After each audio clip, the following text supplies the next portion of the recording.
The manga starts and our main protagonist was watching a TV in a subway. As we get a full view of his face, he had a calm and collective expression. The news were about the recent developments in the world. The place that Akira lived in was a few years ahead of the regular civilization, and that is mainly because the governments and organizations had pushed the green initiative so much that planting trees was no longer a question of personal choice. That is why almost every city in the world was covered in green plants. Akira picks up his phone and on the other side was his childhood friend Yui, who asks him about his whereabouts. He ends up making a small excuse and lets her know that he would surely get there in time. Well, as her face brightens up, both Yui and her mother were somewhat deeply attached to Akira, and they had also prepared food for him. She lets him know that it has been a year since they last saw each other, and surely both of them could have changed a lot. Akira, after hearing these words, blushes and lets her know that he would make it there soon.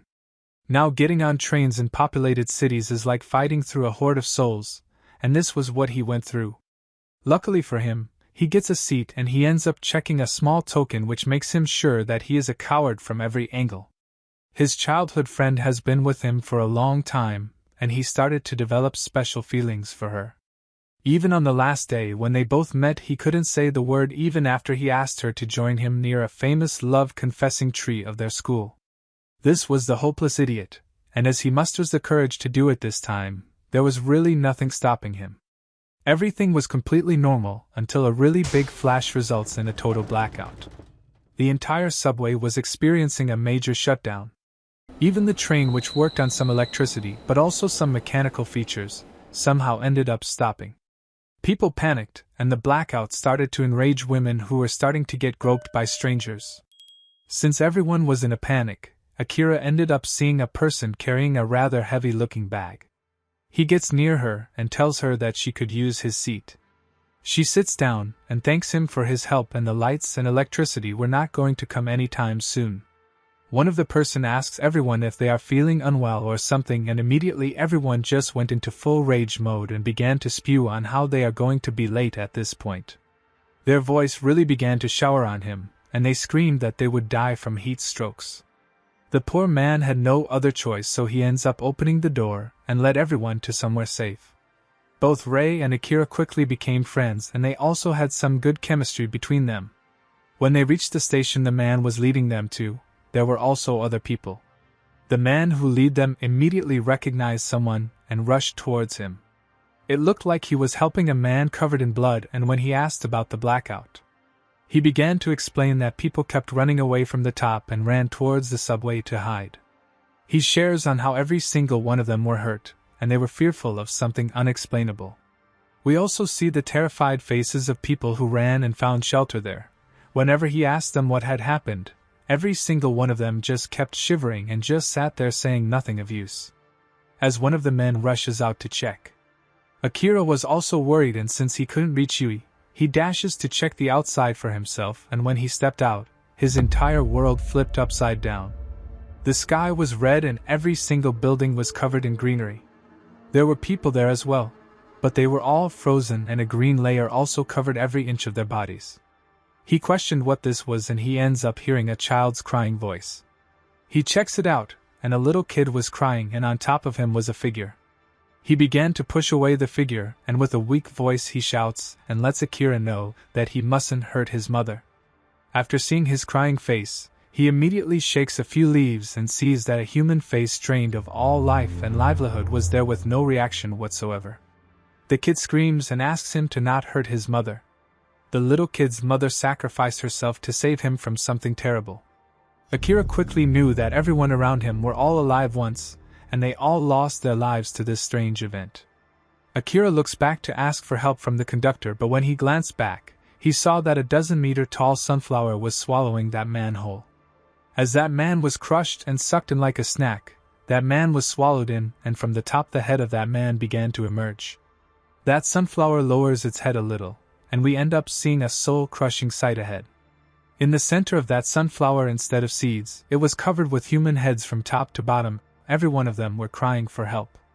They were in such a sad and terrifying situation that only God could really help them. That horrible and undescribable scene just sends shivers down his spine, and he knew that hell was here. That flower ends up grabbing that little kid and he screams to Akira for help, but all he could really do was stare and stretch out his hand in shock. The flower sucks him inside and he screams out in pain and discomfort.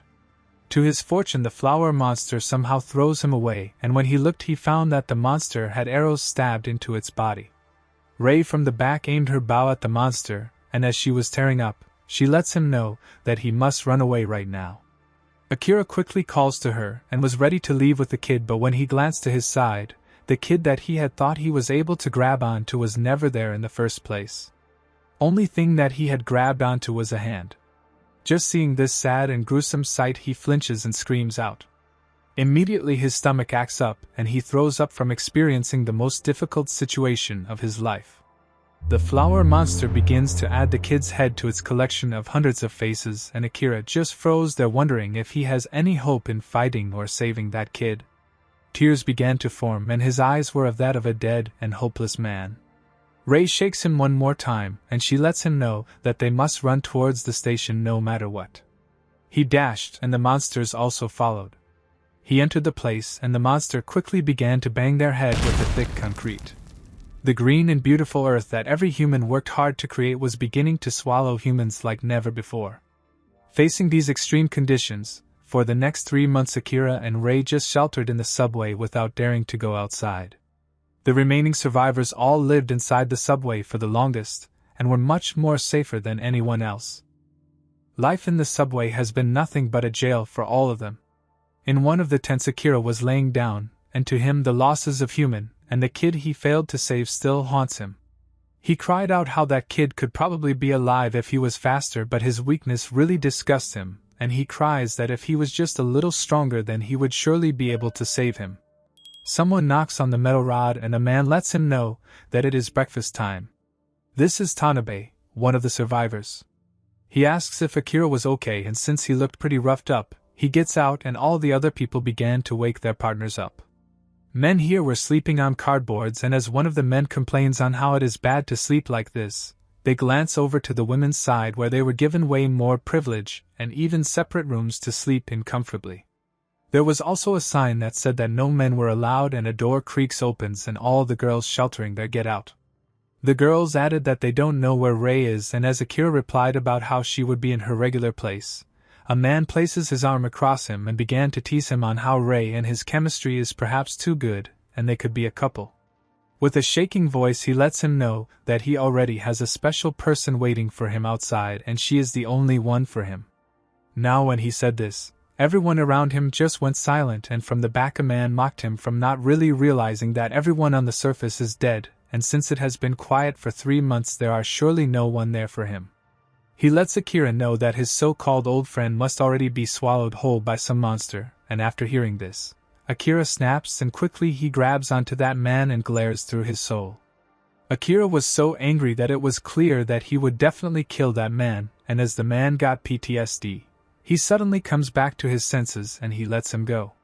He rubs onto his head and cries out that sometimes he gets all confused and angry, and does some weird stuff.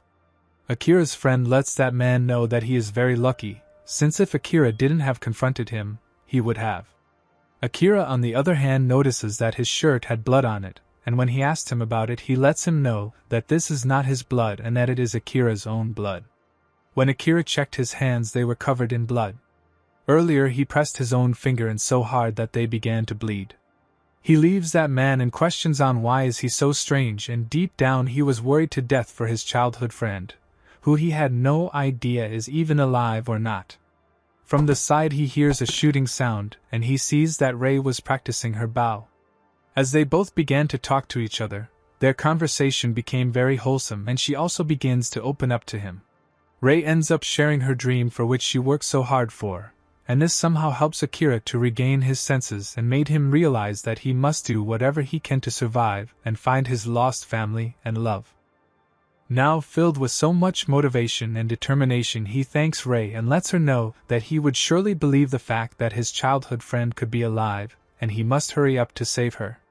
This time, Akira has decided to stop hiding behind thick walls and fight for what is to come. After 2 days, their regular meeting raised an important issue.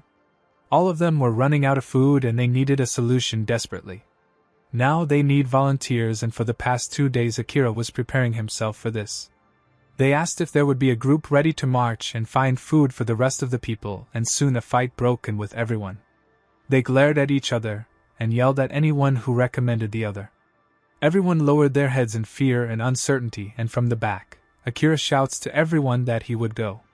All of them looked at him like souls looking at a hero, and Akira's first step towards finding his childhood friend starts. Seeing his bravery, many other people joined in as well, and they let him know that they would honestly never let him go alone. Having friends and companions who cared for you was truly a blessing for Akira. This was truly going to be a way for him to reach his home.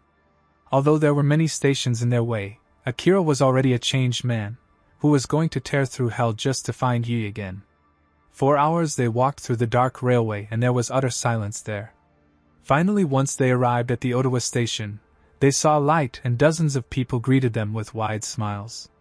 This just proves the fact that even in the darkest of times humans can really find light and happiness. They introduced themselves and began to explain on how they are here to find food, and the food supply was also already drained. They asked if they could join them to the search as well, and they all quickly started to befriend each other. One of the men introduces himself as Haru, and he seemed like the leader of the group. They began their long way to outside, and through the way there were no signs of humans whatsoever. Literally, humans were just non-existent outside their station. Since most of them remain in the subway, all of them were also worried about the things that could have happened outside. Even though the people they knew who had seen the outside world were food deliverers, Haru was excited and exclaims that they could surely find something new. He shares how working with strangers is a good sign to him. His bright personality really uplifts the spirit of everyone, and they began to share small conversations here and there. But when they reached the platform, they quickly began to find survivors and resources. This station was more silent and scary. There was not even a single insect creeping. Since this station was much bigger than all the other stations, they were worried if something happened to the survivors here. Food was definitely there in abundance, and this made everyone question, but suddenly from the back Rei calls to Akira and she leads him to a survivor. When they saw the poor sight ahead, a man holding his stomach was laying and bleeding heavily. As they asked if everyone was alright, that man with a weak voice replies that everyone was slaughtered and the rest ran away. They asked if plants were here or something, but in a terrified voice he lets them know that there was something much more horrible that wiped them all out. Saying this, that man dies, and they didn't really think a lot out of it. Even though Akira questioned this, they began to move on, but one of the guys' curiosity takes over him, and he shares about how it would be fun to check out what the next station has. Like they say that curiosity killed the cat, they walked to the opposite side, but they stopped halfway to see that something was in their way. A uniquely patterned wall of some sort stood there. He ends up raising his voice, and as he looked to the group, we see the terrifying sight in front. A monster with a human-like face was there, and seeing this everyone was terrified. That monster grabs onto the poor soul, and in the next second that monster lifts him and bites into him right in front of everyone. Once they saw the terrifying sight in front, that monster glances over to Rei and she immediately began to shoot her arrows, but all of them had no effect, and that monster catches the arrow using his powers. This enraged it, and it aggressively began to attack Rei, and this time the fear takes over, and she drops down accepting her fate. She screams, and Akira quickly remembers the things that haunted him, and he dashes in to save Rei. Just as he did this, a man comes to everyone's aid, and with a super huge chainsaw he slices the arm of that monster. A cool-looking man shouts to everyone that they need to run right now and not stand around. They began to dash, but the monster ends up crying like a baby and things quickly turn sour. This was the hybrid human, the strongest monster in this world. The monster quickly began to chase them over the railways. It even began to regenerate its lost arm, and it also began to block the way of escape. As the monster kept fighting and trying to attack their heads, they ran and ran for their lives, and they made their ways over to the exits, and they led that monster there. As it began to catch them, they lifted the shutter, and in front of them was a different earth. They didn't care for anything, and they dashed outside just to survive from the monster, and when they saw the new earth, it was beyond explainable. Plants covered everything that human ever built, and monster plants were towering over buildings. There were no human or anything else living present there. Everyone was shocked, and Akira himself points out that plants grew this much in just a few months. Surely they would double in the coming months. The monster chasing them quickly made its way outside as well, and it seemed like they were out of options. If they moved forward, they were going to be swallowed by the flowers, and if they moved back, they were going to be killed by the other monster. Haru with a sad voice cries out that they are surely dead now. His voice triggered a few others and they began to cry out. Akira lets everyone know that he hates a breakup pity party. With a confident and cool expression, he shouts to everyone that he has to find someone, and he is not going to die here no matter what. Rei began to shout to everyone as well that she has a sister to catch up to. The older man that saved them said that this is not the time to curl up and die.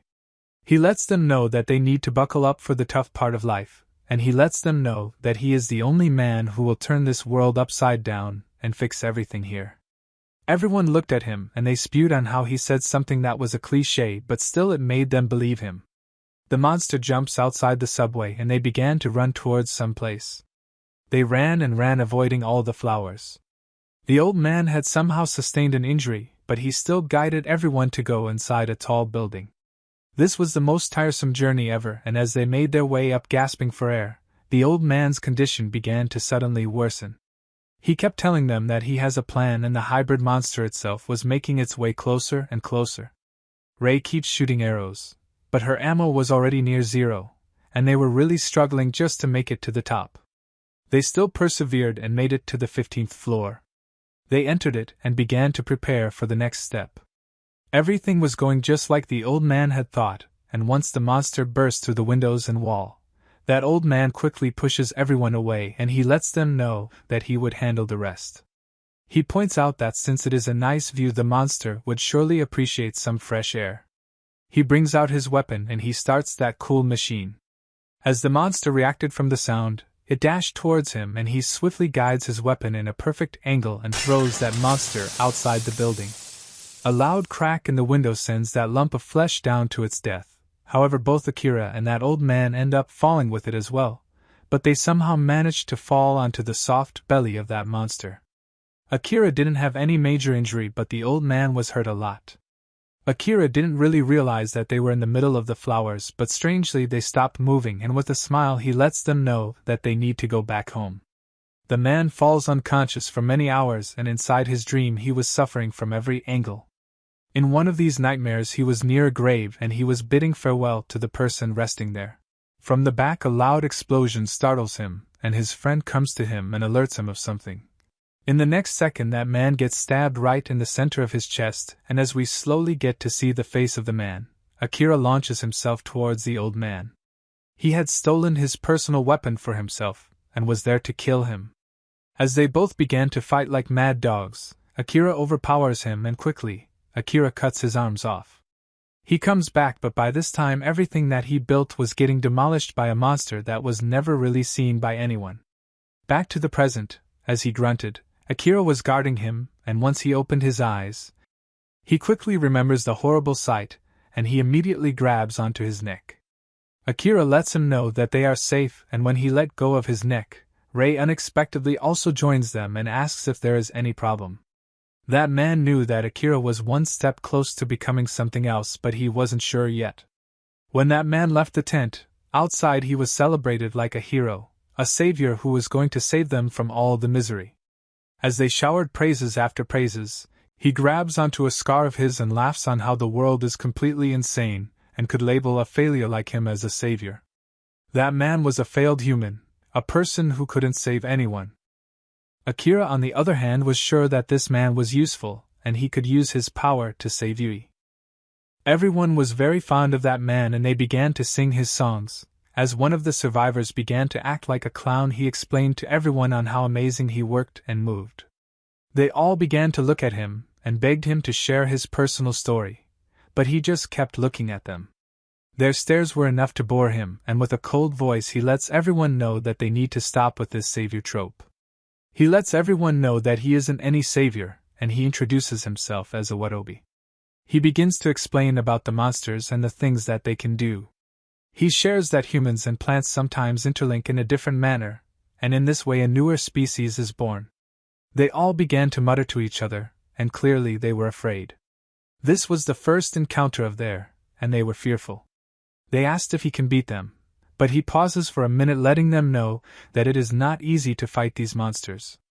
He began to explain on how it is usually impossible to beat them. He shared that since his weapon is broken, if they all were to run into them one more time, they all could seriously die. The girl, hearing this, began to shed tears, and she began to cry out that weak people like them are surely just made to die. Her helpless voice really shook everyone, and with a confident voice, he replies to her words and shares that if they all fight through this together, they can beat the monster and push through. He shares that if they gather tools, build walls, create teams, and craft weapons, no one in this world can defeat humans. Basically, he lets them all know that humans are still the strongest and smartest creatures alive. He calls out to everyone and lets them know that they can do this and fight against the world. As he said this chilling statement, immediately everyone began to spew on how this is not gonna happen. They all began to reflect on how it was pure luck that Awadobi came to rescue them, and if they were there just by themselves, he adds that everyone was going to get slaughtered. Akira replies and shares about how he is right about this, and he agrees that they can't fight against them. To stay alive, they would definitely need to run. His tone was still confident, and he tells everyone there that even if everything is against them, he would still fight no matter what. For Akira, dying wouldn't be in vain if he gave his all. As he clenched his chest, he became a different man with a different personality, and he lets them know that he is ready to be the winner in life at the end of this all. When they saw the look on his face, they froze for a minute, and Awadobi gets up and lets them know that he knows a place from where they could gear up and get stronger. He calls to all of them and shares that tomorrow he would leave them to find that place and get stronger equipment. The girl began to shout on how this is a failed plan and all. They seriously wanted Awadobi to remain there. He lets them know that since at night most of the plants are asleep, they must try their best to go to this place. He reminds them that if they want power to fight, then they must make a decision. Akira was already ready to break all chains just to move forward. The next day, as the sun went away, this was the time for them to move out to search for that place that Awadobi mentioned earlier. There they could get protection, weapons and skills to fight bigger and stronger monsters. As he glanced to check if there were even anyone there, to his surprise around 7 people decided to join, and the rest remained there. After everyone introduced themselves, their journey was around 6 kilometers long. As they were saying this from the back, Haru as well joined and apologized for not coming in fast. As they made their way outside, the starry sky almost made them forget about the horrors they saw earlier. Every one of them were amazed about the weather, and Awadobi lets them know that they can't make noise. Akira asks if all the hybrids can't see, and he shares on how there are different hybrids with different powers and conditions. They walked, and Neo becomes a good friend of Rei with just a few talks. She smiles at her and lets her know that she is glad that they are pretty much family by now. Hearing this, innocent Rei begins to tear up, and from the back 2 men started to share how they are worried for Mio as well. Although these lovely and family-like talks were fun, Mio was actually just the lowest of the low, and she was here because she already had every man she wanted around her fingers, and she could use them at any time.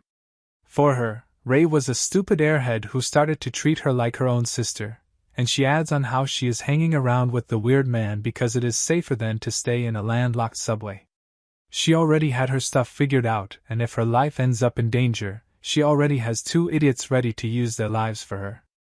As 2 idiots look at that vixen they fell for, they had no idea that they were just a pair of meat shield for her.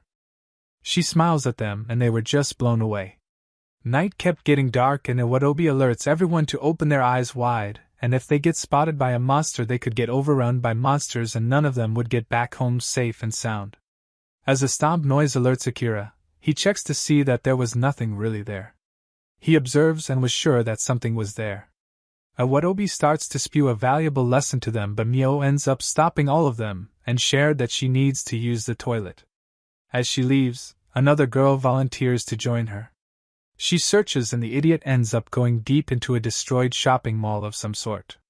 She goes even deeper, and finally she ends up finding a super clean toilet that she was looking for. Outside, Akira was filled with childish confidence, and he started to share how he plans on getting the weapons and then going outside to save someone he cares for. The man looks at him and replies to his ambitious request. He tells him that he can't just expect everyone to follow him and help his ass to find his lost love. He asks if he even knows the dangers that everyone could go through, and just seeing the faces of all his friends, he learns the truth the hard way. He wanted his friends to help him find his childhood friend, but they obviously were not ready to risk their lives for a third person, and this lesson was taught to him by a Wadobi. In the toilet, she sure takes her sweet time to relieve herself, but she ends up noticing that outside there were some strange noises coming. She exits and began to call out to anyone. She obviously has zero survival sense, and when a terrifying muttering sound alerts her, she glances back to see that the girl which tagged along with her earlier was making the most scary expression, while being cut in half by a mantis. She screams on the top of her lungs, and when everyone came to check, they saw a 12-meter-tall green mantis standing there.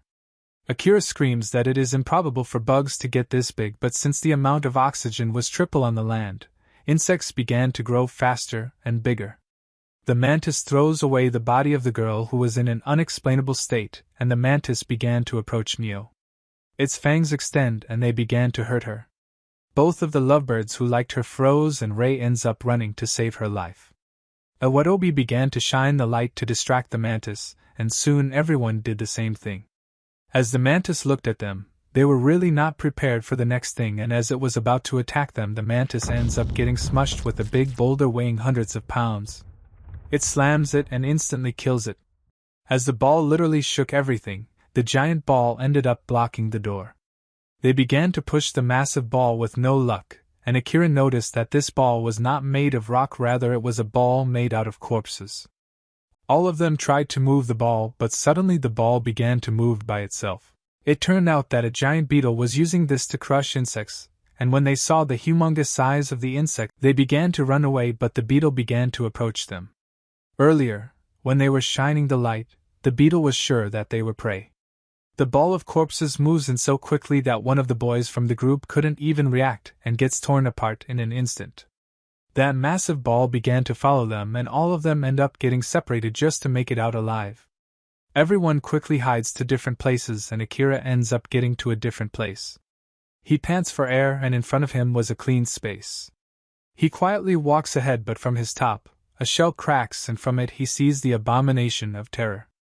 Dozens of mantis began to come out of the shell, and they quickly began to target Akira. They jumped and began to slice him using their arms, and above everything, another adult mantis joins the party.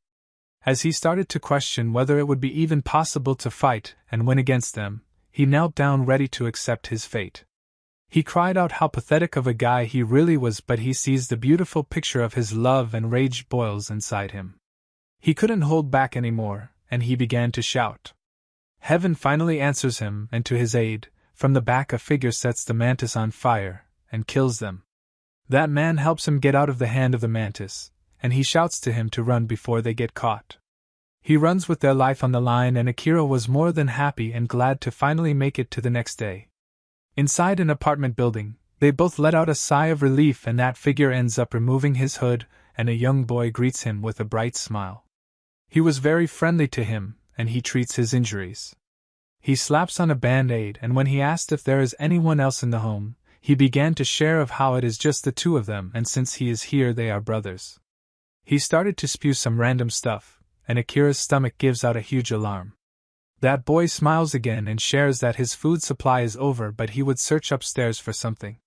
As he left, he lets Akira know to not wander around so much, and he could attract the monsters.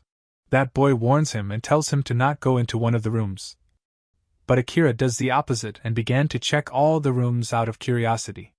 He checked everything and noticed that the young boy had family which were nowhere to be found. Outside of everything, that boy was smart, as he already developed a flamethrower-like weapon on his own. Just near this table was a diary, and he ends up reading it. Inside he learns that the boy was being abused by his mother. Whenever he would get a lower grade or even get a third place in his school, it made his mother extremely angry, and she would start to beat him aggressively, leaving bruising and scars all over his body. Things were very bad for him, and soon that boy began to write that he wished that his mother was dead. He kept reading and realized that 3 months ago, he wrote that since his mother disappeared he is happy and God had finally heard his cries. He wrote that he is happy and blessed to receive this. This world was a gift for that boy. Now Akira knew that something was very wrong, so he checked and saw that there was a room which smelled very bad.